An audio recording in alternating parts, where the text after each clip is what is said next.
Hi. Okay. Hi. sorry. See what I'm dealing with? It's so cute. My God. I was holding that in for so. Yes! That's it. Oh my God. Do you want to do it again? Chill. Aw, that's mean. On three. 1, 2, 3. The easiest part. I'm sorry. Hi everyone. Welcome to our channel. This is our very first video, and I'm Nurja. And I'm Paula. Are you interested in going to Egypt? If you're like us and do your research before visiting a new place, then this video is for you.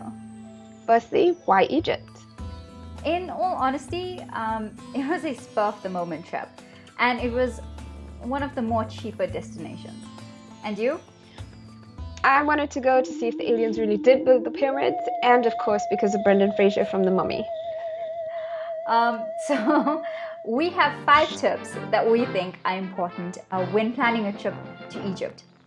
But if you want to skip our 5 steps and go straight through to our accommodation reviews, we will put up the time here. So number 1. Before getting to Egypt, you need to know your visa status. So most of the agents or the websites that you'll see will say that you don't need a visa and you can get one on arrival. But when we had phoned the embassies and we both had traveled in from different countries, they actually requested us to get our visas before entering the country. So number 1, remember, know your visa status before going. So just make sure you've checked with your local embassies and you are aware of what you require and what documentation you need to apply for your visa. We both went on a guided tour of Egypt. We should mention that we used a company called Expat Explore. It was a 12-day Nile jewel tour that was very organized. Expat Explore had also given us a generic of what to pack and what not to, and that brings us to number 2. Pack light, or pack cotton, or any breathable clothing.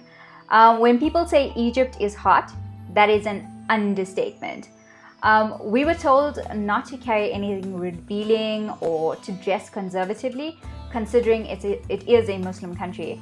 However, on arrival, that was not the case. We were able to wear shorts and dresses, but this is because we were traveling in a group.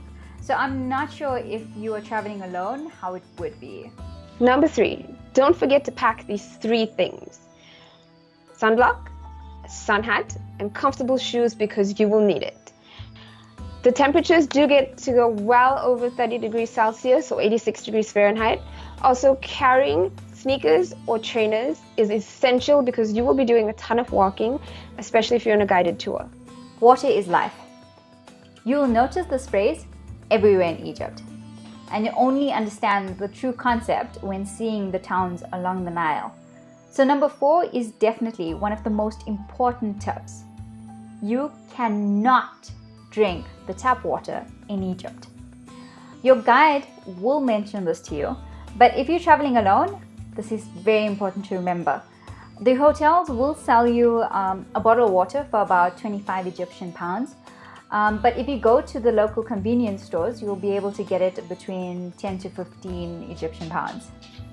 Number 5, you will be hassled, so expected. It is a third world country and their main source of income is tourism. There are a lot of souvenirs that you can buy at the different sites you will visit, but if you're in Cairo, go to their market. Things are much cheaper there and you will have a much bigger variety, and if you do see something you like, remember to bargain. Our trip had included I'm just using your time to scratch and stuff. Our tour had included accommodation. So our first hotel that we stayed at was the Oasis in Cairo. I had done my research before getting there, and I think most of the reviews were a bit too optimistic. And the pictures that were online basically showed the hotel to be somewhat 4+ star rating. However, the rooms are very basic and the continental breakfast was good, although the vegetarian dishes were limited. The staff were friendly and eager to help. They also had a shisha bar, so if you're into hookah, a hookah will cost you about 60 Egyptian pounds. They also had a spa and a gym. Unfortunately, I had not tried that out. The Oasis is rated 3-star accommodation. But all in all, don't expect too much from the accommodation. We should mention that both of us are vegetarian, and throughout the trip we did have a bit of a struggle for food. We had a limited selection of food and the same selection from day 1 until day 12. It did not change. I also should mention our luggage did get lost. So when we arrived at Oasis Hotel, I did not have flip-flops to use in the hotel. So for me, the hotels were a little bit dirty. Cleanliness was not 100%. But other than that, the rooms were okay. They were big enough for you, not too big, just the right size, I guess, for you to walk around. The bathrooms were good, also not very clean, but still all in all a good accommodation. Our next accommodation was the Nile cruise. We boarded the cruise in Aswan, and we stayed on board for 3 nights, and we disembarked in Luxor. It was rated a 5-star cruise, however, it was definitely a 4. The rooms were good, and the view from your cabin was truly amazing. We did, however, have problems with the seating areas in the dining hall.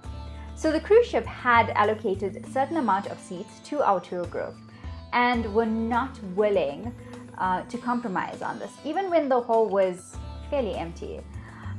So if you traveled with a partner and didn't get to the hall in time, you had to sit separately in the odd seating.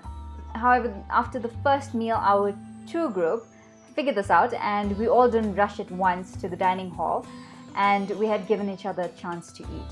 I found our stay at the Nile cruise ship really pleasant. We did struggle again with the limited selection of food.